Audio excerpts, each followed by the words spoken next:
When I say we planned it, let's make sure we understand exactly the not-so-fine print of the fine print.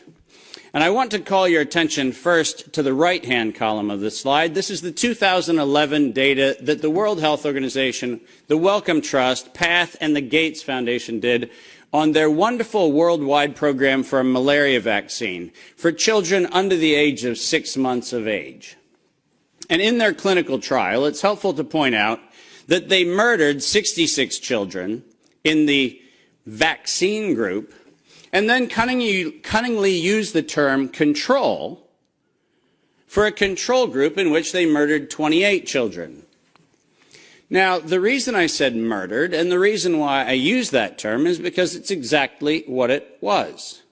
Because it turns out that this control group was not a saline injection. It was not some sort of innocuous, innocent thing. It was actually a cocktail of other known pathogenic disease-carrying injections.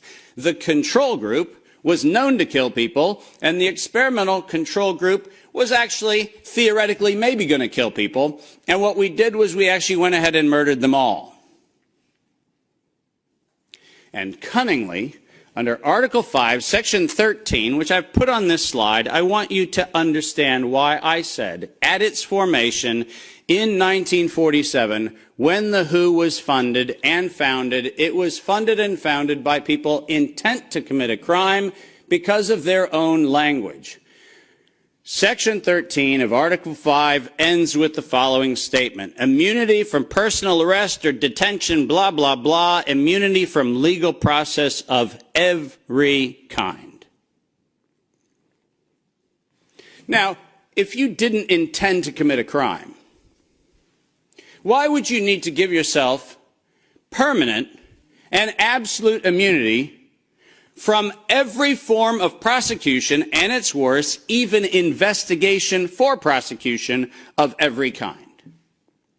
People sit there and pretend, well, that's like diplomatic immunity. Do you realize this isn't even meeting the standard of diplomatic immunity? This is a criminal organization who set in motion their own law to protect themselves against crimes they knew they were going to commit. And when I say they knew they were going to commit, I mean they knew it.